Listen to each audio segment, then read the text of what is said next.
நமக்கெல்லாம் நிலாவை காட்டி சாதம் ஊட்டியிருக்காங்க. ஆனால் நிலாவை பார்க்கும்போதெல்லாம் கல்பனா சாவ்லாவுக்கு அந்த நிலாவுக்கே போகணுன்னு சொல்லிட்டு ஒரு கனவாக இருந்திருக்கு.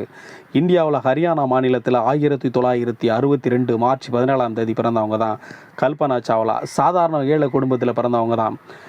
இவங்க வந்து கல்லூரி படிப்பை பஞ்சாபில் பொறியியல் கல்லூரி படிப்பு முடித்து ஏரோநாட்டிக்கல் அங்கே முடிக்கிறாங்க. அதுக்கப்புறம் பல முறை அப்ளை பண்ணியும் நாசாவில் சேரணும் கனவாக இருந்தது. பல முறை அப்ளை பண்ணியும் நிராகரிக்கப்படுறாங்க. மேலும் மேலும் முயற்சி பண்ணி நாசாவில் பணிக்கு சேர்றாங்க. ஃபஸ்ட்டு அவங்க பயணம் பண்ணது 11-107L கொலம்பியா ஜெட்லா அப்படின்ற ஒரு ஸ்பேஸ் எக்கில் பயணம் பண்ணுறாங்க.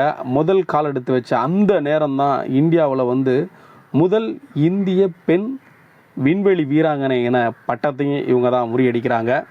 அந்த பட்டத்துக்கு சொந்தக்காரங்களும் இவங்க தான். ரெண்டாவது இவங்களோட ஞாபகார்த்தமாக தான் கல்பனா சாவ்லா விருதும் கொடுக்குறாங்க.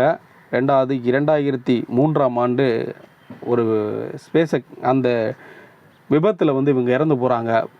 பெண்களால் முடியாதது எதுவுமே கிடையாது. நீங்கள் நல்லா படிச்சிங்கன்னா நல்ல வேலையில் இருக்கலாம், நல்ல உங்களோட வாழ்க்கை எதிர்காலத்தை மேம்படுத்தி திட்டமிட்டு செயல்படுத்திக்கலாம்.